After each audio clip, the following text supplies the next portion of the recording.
These kids remind me of 21st century Anne Franks.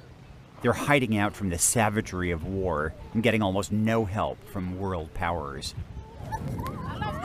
When a bomber appears overhead, they bolt into caves that are infested with cobras.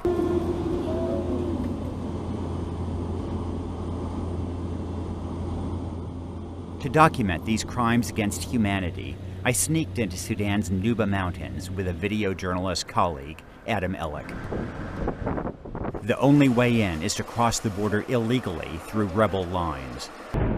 On a daily basis, Sudan kills its own people here, targeting schools and hospitals and ordinary people who live in grass huts. It's the worst ethnic cleansing you've never heard of.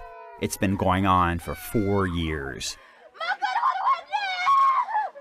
The mountains are in the southern part of Sudan, but controlled by tens of thousands of Nubian rebels. Sudan wants to depopulate the area and crush the popular rebellion. So Sudan keeps out food, medicine, and aid groups. The man driving this misery is Sudanese President Omar al-Bashir. He's the only sitting president in the world indicted on charges of genocide, although he's avoided visiting countries that would hand him over to the International Criminal Court. Drove to meet Osman and Sadia, parents of 5 children. They had never turned a light switch or spoken on the phone. They encountered the modern world only in February, when a bomb sparked a fire inside the foxhole in which the kids huddled. One child immediately burned to death. The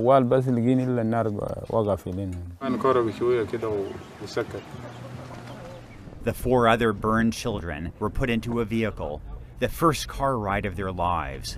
4 hours later, they arrived at this hospital. And you're the only doctor stationed here for 500,000 people, is that right? Yeah. Dr. Tom Katena tried to save their lives. But his hospital is off the grid and without running water. Sometimes there's only so much he can do.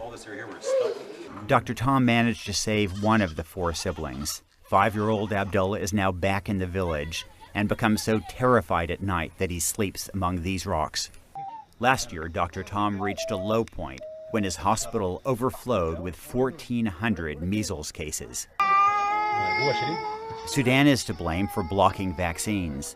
But the UN also bears responsibility for refusing to import enough vaccines through unofficial channels. As a result, only 5 to 10% of Nubian children are vaccinated. Too often the world has failed to prevent the killing of innocents on a massive scale, and we are haunted by the atrocities that we did not stop and the lives we did not save. World leaders make lofty speeches denouncing genocide and mass atrocities. So here's a mass atrocity 4 years along. Last month, Hamida and her 2-year-old, Safarina, heard a bomber above their home. You ran with Safarina. You were holding Safarina. You went inside, and then the MiG drops the bombs. And then what happened? The slaughter is inescapable. At Safarina's funeral, a Sudanese drone hovers above.